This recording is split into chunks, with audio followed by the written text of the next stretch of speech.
Welcome to the OLV Daily Reflection for Saturday, January 23rd. Today's very short gospel passage for today's Mass is verses 20 and 21 from the 3rd chapter of St. Mark's Gospel.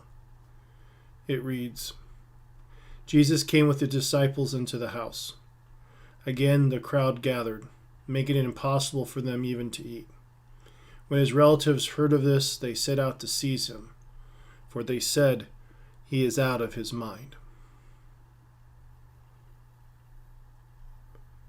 The reason that this passage is so short is because this incident was described very briefly in the Gospel of Mark, just these 2 verses.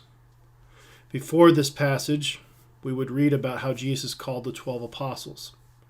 And after these 2 verses, we'd hear about an exchange that Jesus has with the Pharisees, because they believe that Jesus is possessed by Beelzebul, the prince of demons.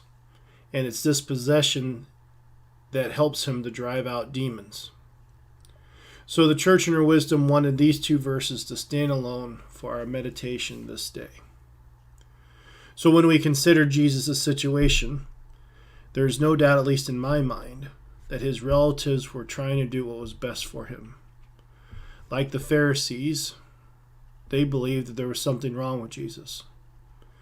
And again, we have family members who are concerned about us and would do anything to help us.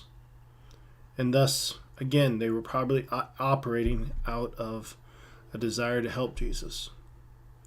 But of course, they didn't fully understand that Jesus was doing exactly what he was supposed to do.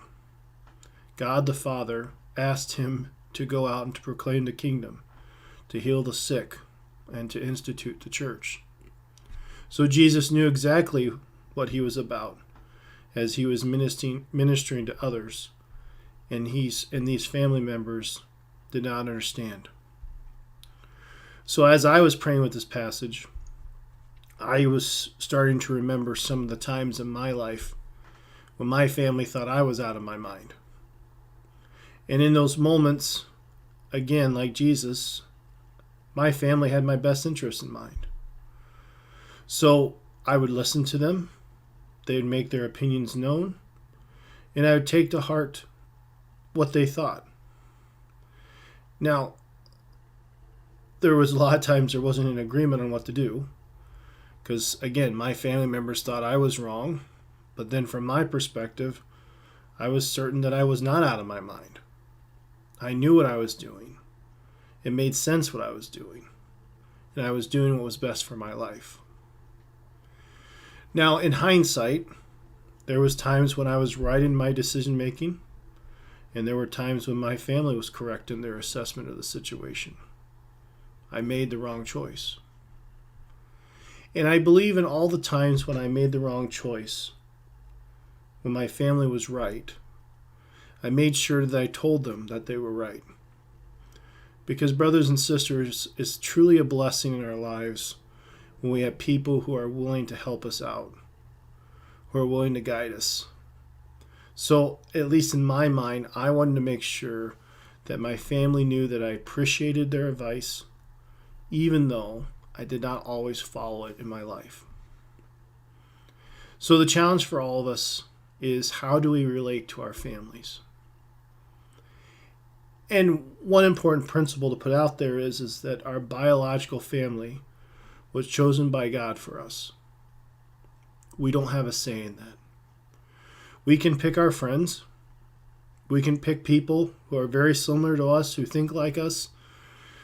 And again, they are not who God chose for us in the same way he chose for us our mom and our dad, our siblings, our cousins, even our in-laws.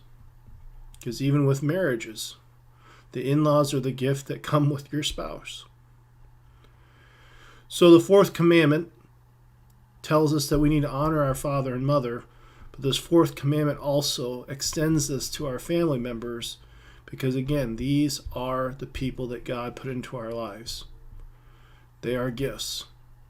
And we, throughout our lives, need to constantly work to make sure that we are appreciating the gift and thanking God for the gift that is our family.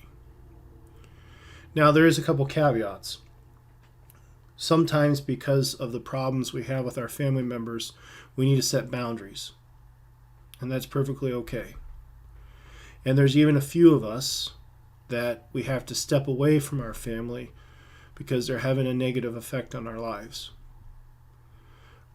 But again, that's not normative.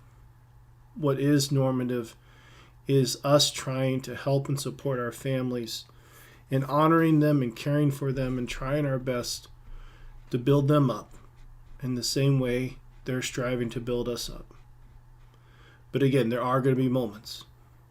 There are going to be times when they think we're out of our minds, and there's times when we'll think they are out of their minds. But hopefully, through faith, through a desire for the truth, our families can grow closer and closer together by working out our personal sinfulness and making sure that we're focused on Christ and not any selfish agenda. So let us end today by praying for our families. We probably all need to take some time to thank God for all the blessings that have come to us from our families.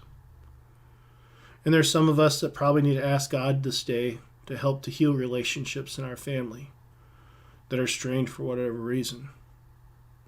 And there's probably also some of us who need to ask God to show us in our own lives how we can be better in our responsibilities and duties as a member of a family.